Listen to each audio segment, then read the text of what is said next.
Hey everyone, my name is Margaret Plunkett, and this is my personal reaction and analysis of the outcome of the presidential election, which Trump has won this year. And the first question I want to attack is, what were my top 5 issues as a voter in the 2024 elections and why?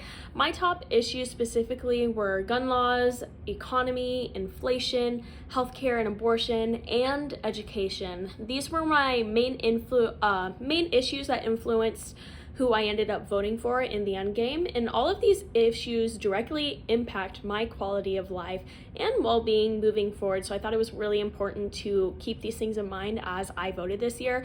I'm especially passionate about anti-abortion unless absolutely necessary, and although I'm not entirely pleased with how either candidate performed this year, and even I still think that the candidate that I voted for was best fit to handle this issue. And the second question that I want to come across is, what do you think are the main factors of why Trump won this year in 2024? And I'm just going to read off what I wrote in my discussion board. And I said, I think Trump won presidency for this year's election because of the effectiveness of his campaign. He went out of his way to speak to key voters and to connecting to popular celebrities that held a lot of great influence and names to help spread who he was, what he stand for upon entering office. I also believe that the fact that he has already been president for a term kind of comes into play for the reason why he has won this year.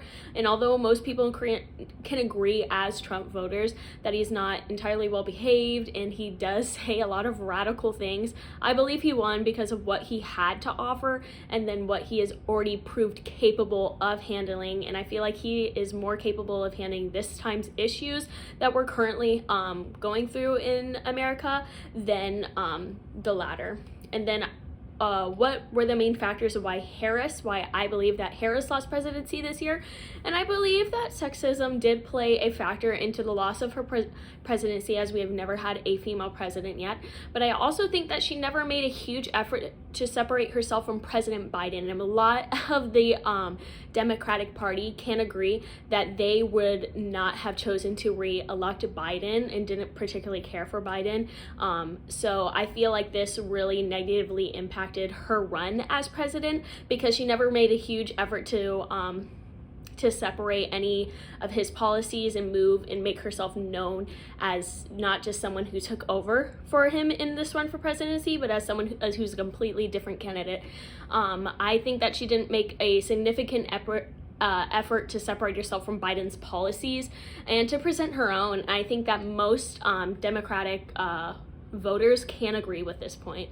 I think that there was also really poor effort on her party to show her off and to make her known. Although she did connect with a lot of local celebrities and went on to podcasts, I think that in the long term this really affected how people voted this year. The last 2 questions I want to attack is, what are my creative ideas and how our country can work toward migrating political division. I firmly believe that we just need to seek to be a people who value empathy over right to be wrong or right. What we're seeing today is a media that divides us into groups and feeds us lies about the other parties or the other opinions and their own groups. And people spend 80 to 90% of their lives on their phones in this generation that we're currently living in. And if their only opinions, morals, and thoughts are being fed to them through their phones, they are consuming a whole lot of biased and empathetic agendas. And this kind of ties into my final thoughts on my message of encouragement to regarding the future of our economy now that Trump is president right now.